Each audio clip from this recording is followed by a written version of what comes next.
اور اسی کا نام جنت ہے کہ جو انسان نے کان نے نہ سنی ہو، نہ اس کے آنکھ نے دیکھی ہو، نہ دل اس کو سمجھ سکتا ہو، اسی کا نام جنت ہے۔ اس پر مجھے ایک بات یاد ہے، اس کو اچھی طرح سمجھ لیں۔ ہمارے ہاں بہت ساری باتیں ایسے ہیں کہ جس پر لوگ عقل سے سمجھنے کی درمیان میں بات، یہ بڑی اہم بات ہے سمجھنا عقیدے کے حوالے سے، خصوصاً قبر اور قبر کی بات کی زندگی کے بارے میں ہم ہر بات کو نصوص، آیات اور احادیث کے بعد عقل سے سمجھنے کی کوشش کرتے ہیں۔ حکیم الامت حضرت تھانوی رحمۃ اللہ علیہ کی رائے یہ ہے کہ سب سے آسان صورت یہ ہے، قبر اور قبر کے بعد کی زندگی کو غیب سمجھو اور غیب کو ماننے کو ایمان سمجھو، سمجھ آئے تو بھی نہ سمجھ آئے تو بھی، سب سے آسان طریقہ یہ ہے۔ فرمایا اس لیے یہ عقائد کی دنیا ہے، اور عقائد کی دنیا اسے ہی کہتے ہیں کہ جہاں ایمان بالغیب ہو، نہیں نظر آئے گا پھر بھی مانیں گے، نہیں سمجھ آئے گا پھر بھی مانیں گے۔ فرمایا سب سے اس کی آسان بات کیا ہے کہ جنت کو ہر بندہ مانتا ہے، جو مسلمان ہے جنت کو مانتا ہے۔ قبر کے بارے میں شکوک و شبہات پیدا کرتا ہے، قبر کے بارے میں شکوک و شبہات پیدا کرتے ہیں۔ قبر ہے، بندہ بیٹھتا کیسا ہے؟ قبر ہے، منو مٹی میں سنتا کیسے ہے؟ قبر ہے، وہ دیکھ کیسے لیتا ہے؟ قبر ہے تو مٹی مل گئی ہے جسم کو عذاب کیسے ہوتا ہے؟ قبر ہے، تحت نگاہ کھلتی کیسے ہے؟ یہ سارے شکوک و شبہات اس کو پیدا ہوتے ہیں۔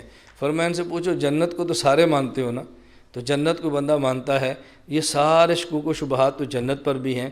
ایک آدمی کو جو سب سے چھوٹا جنتی ہے، اللہ دنیا سے 10 گنا بڑی جنت دیں گے، تو بتاؤ اربوں آدمی ایسے ہیں جن کو خدا نے جنت دینی ہے، سب سے چھوٹے جنتی کی جنت دنیا سے 10 گنا بڑی ہے، تو اتنی بڑی جنت کہاں کہاں پہ ہوگی؟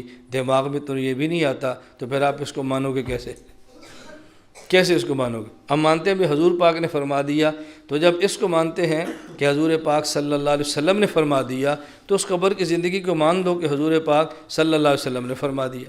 اب کون سی الجھن باقی رہ جاتی ہے؟ آدمی اس بات کو مان لے۔ اب اتنی بہت ساری باتیں ایسی ہیں کہ بعض باتیں میں بیان کر بھی دیتا ہوں اور بعض باتیں چھوڑ بھی دیتا ہوں کہ ہر بندہ کبھی سمجھنے کا متحمل نہیں ہوتا، اور کبھی ان کو تعجب ہوتا ہے کہ یہ بات کوئی عوام میں کہنے والی تھی، یہ بات کوئی بچوں میں کہنے والی تھی، یہ بات کو سب کے سامنے کہنے والی تھی، اس میں لوگ تعجب کرنا شروع کرتے ہیں۔ ورنہ اگر سمجھائیں تو جنت کی ایسی زندگی ہے کہ جو بندے کو سمجھ آ ہی نہیں سکتی۔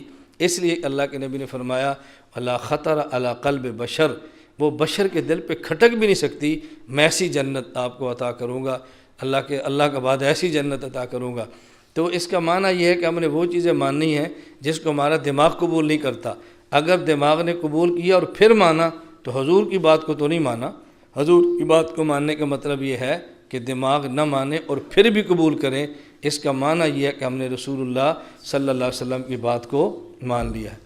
اللہ ہمیں یہ بات سمجھنے کی توفیق عطا فرمائے۔